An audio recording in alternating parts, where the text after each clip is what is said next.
이 아침 우리에게 주시는 하나님의 말씀 잠언 20장입니다.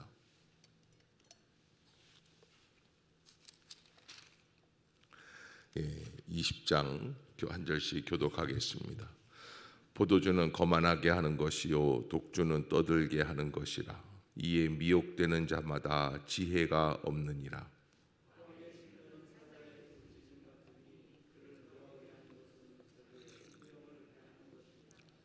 다툼을 멀리하는 것이 사람에게 영광이 되거늘 미련한 자마다 다툼을 일으키느니라.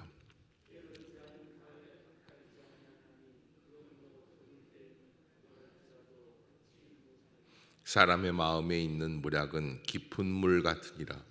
그럴지라도 명철한 사람은 그것을 길어내느니라.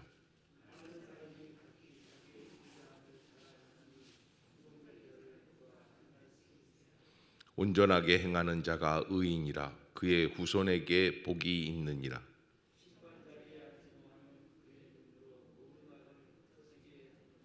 내가 내 마음을 정하게 하였다, 내 죄를 깨끗하게 하였다 할 자가 누구냐?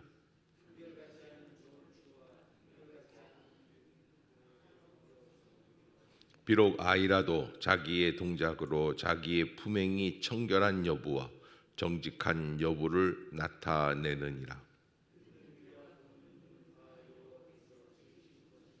너는 잠자기를 좋아하지 말라. 내가 빈궁하게 될까 두려우니라.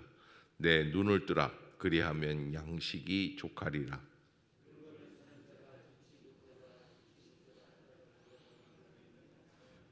세상에 금도 있고 진주도 많거니와 지혜로운 입술이 더욱 귀한 보배니라.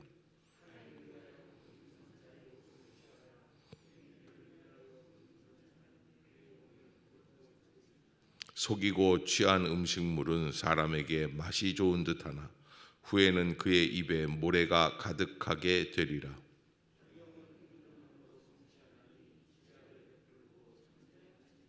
두루다니며 한담하는 자는 남의 비밀을 누설하나니 입술을 벌린 자를 사귀지 말지니라.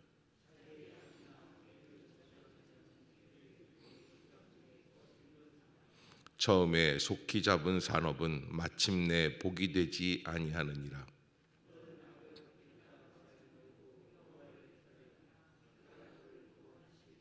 한결같지 않은 저울추는 여호와께서 미워하시는 것이요 속이는 저울은 좋지 못한 것이니라.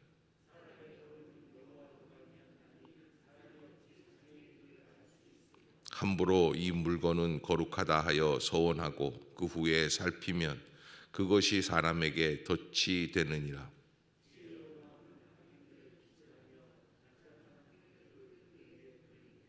사람의 영혼은 여호와의 등불이라. 사람의 깊은 속을 살피느니라.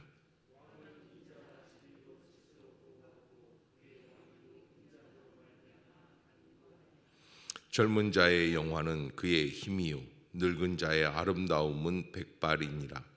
상하게 때리는 것이 악을 없이 하나니 매는 사람 속에 깊이 들어가느니라. 아멘. 할렐루야.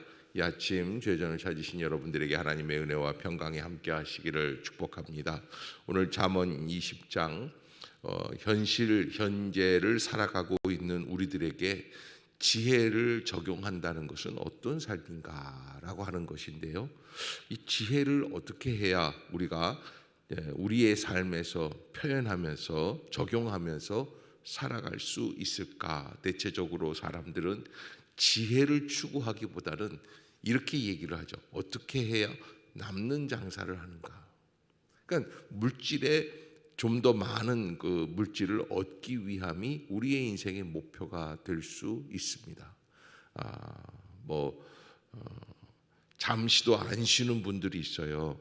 그래서 운동을 하다가도 이렇게 산에서 이렇게 보면은 가만히 서 계시지 않고 막 운동을 합니다. 이런 분들은 뭐예요? 어떻게 하든지 젊게 살려고 하는 거예요. 건강하게 살려고 하는 거예요. 그런데 건강하게 사는 삶에서 가장 중요한 것은 왜 건강하게 살려고 하느냐, 단순히 그냥 아프지 않고 오래 살려고 한다 하는 것이 우리들의 생각입니다. 그리고 그렇게 살았으면 좋겠다 하는 게 바람이죠. 그러나 정말 중요한 거는 내가 이 건강을 가지고 무엇을 할 것이냐. 무엇을 할 것이냐. 여호수아서를 우리가 수요일마다 묵상하고 있는데 거기에 보면은 하나님 앞에서 이스라엘 백성들이 가나안 땅을 정복해 나가는 과정에서 자기의 노년의 인생의 건강을 마음껏 발휘하는 분이 한 분 계십니다. 누구예요? 갈렙이라고 하는 장군이에요. 그는 나이가 80이지만 그러나 하나님 앞에서 자기는 아직까지도 건강하다고 믿고 그 건강을 어떻게 사용해야 하는지를 우리에게 보여주고 있는 분이에요. 그래서 우리에게 모범이 되는 거죠. 우리가 하나님 앞에서 주신 이 건강을 가지고 나는 과연 무엇을 하려고 하느냐, 그 목적을, 의미를 분명히 깨닫는 것이 지혜다라고 하는 것입니다. 여러분 오늘 20장 1절에서 이렇게 시작을 합니다. 포도주는 거만하게 하는 것이요 독주는 떠들게 하는 것이라. 이에 미혹되는 자마다 지혜가 없느니라. 술을 마셔라 아니면 마시지 말아라 라고 하는 이야기가 아니에요. 참 이상하죠. 우리 같으면 술 마시지 마. 또 우리 교인들은 더더군다나 그렇죠. 제가 목회를 하면서 많은 분들이 그렇게 질문하는 분들이 있어요. 목사님, 그죠?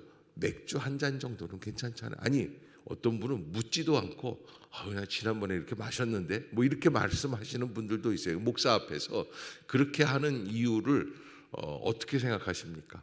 그렇게 말씀하시는 그 목적이 어디에 있어요? 자기가 술 마신 거에 대한 정당화예요. 그 정도는 괜찮지 않을까. 근데 우리가 술에 대해서 잘 알아야지 되는 것들이 무엇이냐면 술은 우리를 어떻게 하는 것이다?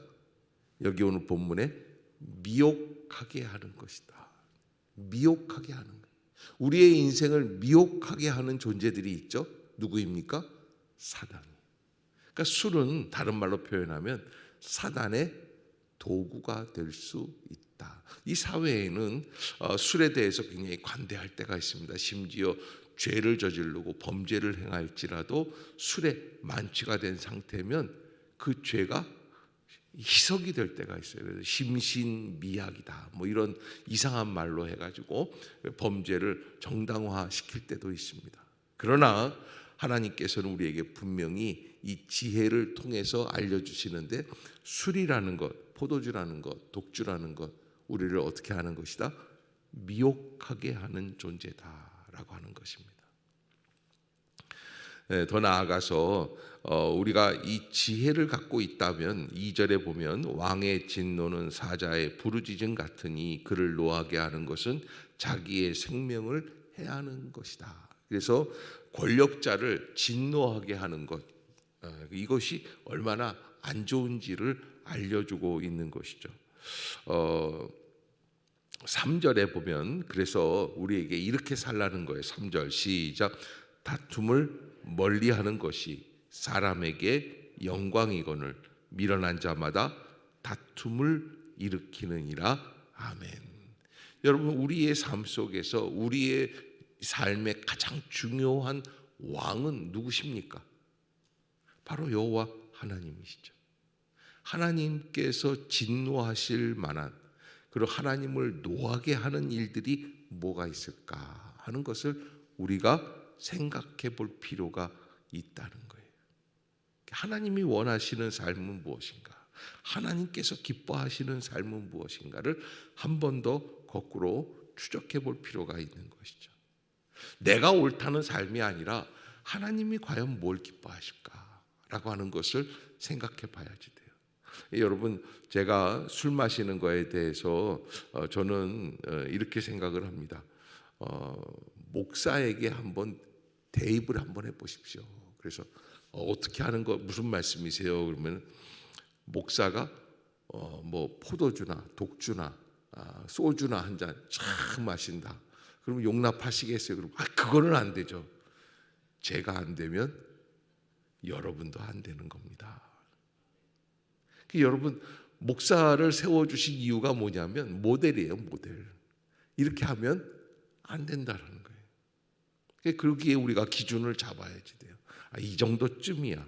그래서 우리가 왕의 진노를 사는 게 정말 우리를 생명을 해야 하는 일들이 되지 않아요. 하나님께서 다 갖고 계시단 말이에요. 그러기에 우리가 하나님 앞에서 그런 것들을 멀리할 수 있는 참된 지혜가 있어야지 된다. 근데 그 중에 한 가지 하나님께서 이 지혜 잠언 20장을 통해서 주시는 말씀 중에 한 가지가 4절입니다. 4절 시작. 게으른 자는 그러므로 거둘 때에는 구걸할지라도 얻지 못하리라. 미리 밭 깔지 않는다는 거예요. 미리 추수를 수확을 준비해 놓지 않는다는 거예요. 이 게으름이에요. 여러분, 이 게으름이라는 건 육적 게으름도 있습니다. 장사할 때 게으름도 있습니다. 영적인 게으름은 더더군다나 그렇습니다. 좀 더 자자, 좀 더 눕자. 그런 게 뭐예요? 이 신앙생활에서 하나님 앞에서 바르게 서서 바른 신앙생활을 길로 가지 않으려고 그냥 좀 더 마음대로 하겠다는 거예요. 대부분 이런 분들이 이렇게 얘기를 합니다. 목사님, 제가 이거 은퇴한 다음에 직장생활 좀 그만둔 다음에 제가 열심히 할게요. 그때는 그런 생각이 들죠. 근데 막상 은퇴하잖아요. 그러면 어떻게 됩니까? 더 힘들어요, 하기가. 평소에 좀 바쁠지라도 내가 내 시간 속에서 하나님의 음성을 듣고 하나님의 길로 꾸준히 나아가고 어떻게 하든지 내가 최선을 다해서 노력하려고 할 때 그때 주님의 은총이 우리의 삶 속에서 나타나게 되는 거죠. 그러니까 바쁠 때 못하면 한가할 때도 못하는 거다라는 것을 여러분들이 잊지 마시기를 바랍니다. 그래서 5절 시작. 사람의 마음에 있는 모략은 그럴지라도 명철한 사람은 그것을. 자, 여러분, 저희 어렸을 때에는 동네에 우물이 있었습니다. 여러분, 그때는요 참 우물에서 물을 길어 먹는 맛이 있었어요. 어떻게 그렇게 우물이 있었는지, 또 우물에서 물을 길어 가지고 밥을 먹고 물을 마시고 그러는 사람들이 참 많았어요.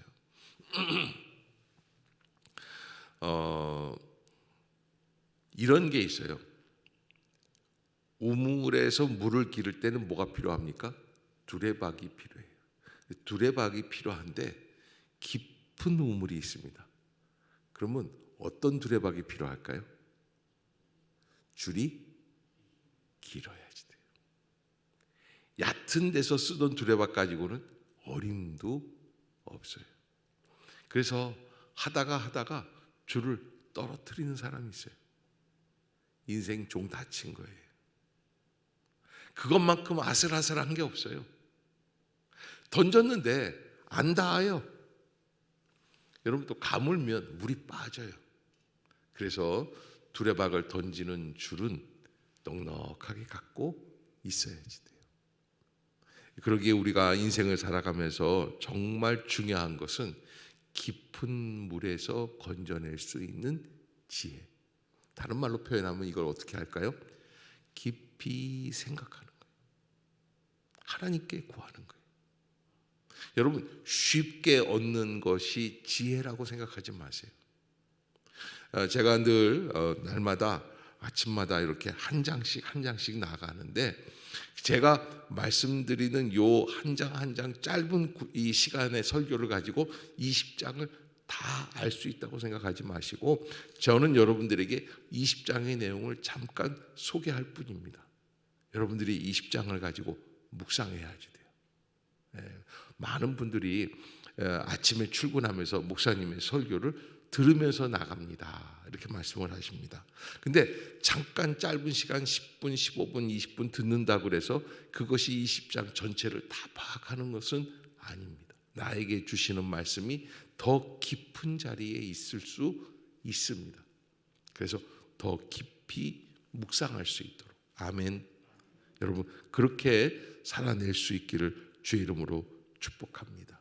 사람의 마음에 있는 모략도 깊은 물 속에 있는 거와 똑같다. 그래서 명철한 사람은 그것을 길어낸다 그랬습니다. 그게 뭡니까? 피상적으로 알지 마시고 더 깊은 은혜를 사모하면서 깊이 두레박을 내려놓을 수 있는 은혜의 줄이 있기를 주의 이름으로 축복합니다. 그럴 때 비로소 내 마음속에 진정한 은혜가 생겨요. 좀 뭔가 안 된다고 망했다, 조금 잘 된다고 흥한다, 잠깐의 피상적인 모습을 가지고 그냥 그 순간을 다 결단하고 결정하고 그렇게 함부로 살아내지 마시기를 바랍니다. 망한 것 같아도 다시 일어설 수 있는 게 인생이에요. 흥한 것 같다가도 다시 내려갈 수 있는 게 인생입니다. 우리가 인생을 깊은 지혜 가운데 살아낼 수 있어야지 된다라고 하는 것이죠. 사실 이 20장에서 제일 이 솔로몬 왕이 만든 거 아니겠습니까? 그럼 제일 관심 있는 건 뭘까요? 28절, 26절부터 한번 봅시다. 26절 시작. 악인들을 키질하며 타작하는 바퀴를. 그러니까 지혜로운 왕이라고 하는 것은 나라를 통치하는 과정에서 방해거리들이 있습니다. 그런 사람들을 어떻게 하는 거예요? 키질한다는 거예요. 타작하는 바퀴들 위에 그들을 굴린다, 연자맷돌을 굴린다는 거예요. 여러분, 예전에는 이런 게 있었습니다. 수확을 해가지고서 껍질을 벗겨낼 때 어떻게 하느냐, 큰 돌덩어리를 소에게 메어가지고 소가 천천히 굴러갑니다. 거기에다가 곡식을 갖다 놨다가 곡식이 그 밑으로 이렇게 돌 굴러가는 그 속에 이렇게 하면은 껍질이 벗겨지게끔 돼 있어요. 그걸 연자맷돌이라고 해요. 마찬가지예요. 왕이 원하는 것은 무엇입니까? 잘못된 사람들, 미련한 사람들, 방해권자들, 이런 사람들을 어떻게 하는 거예요? 벗겨내는 거예요. 비켜나가게 하는 거예요. 그 다음에 더 나아가서 28절에 보면 왕은 어떤 사람이냐? 인자와 진리로 스스로 보호하고 그의 왕위도 인자함으로 말미암아 견고하느니라 말씀하고 있습니다. 그래서 왕이란 어떻게 통치해야지 되느냐를 정당화시키고 합당하게 한 것이 바로 이 26절, 28절의 말씀이죠. 그래서 우리가 인생을 살 때 어떻게 살아가야 되느냐? 29절 보면은 젊은 자의 영화는 그의 힘이요 늙은 자의 아름다움은 백발이다. 그래서 내가 어떻게 젊은 시절에는 어떻게 살아야 되고 나이 들어서는 어떻게 살아가야지 되느냐 하는 것을 깨달으라고 하시는 말씀들이죠.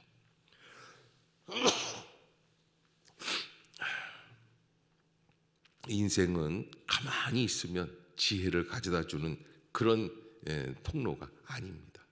우리가 더 깊게 고민하고 간절하게 찾았을 때 그때 참된 지혜를 얻을 수 있다는 것 여러분들이 잊지 마시고 믿음으로 또 오늘 하루를 살아낼 수 있기를 바랍니다. 특별히 20장은 오늘을 어떻게 살아낼 수 있을까?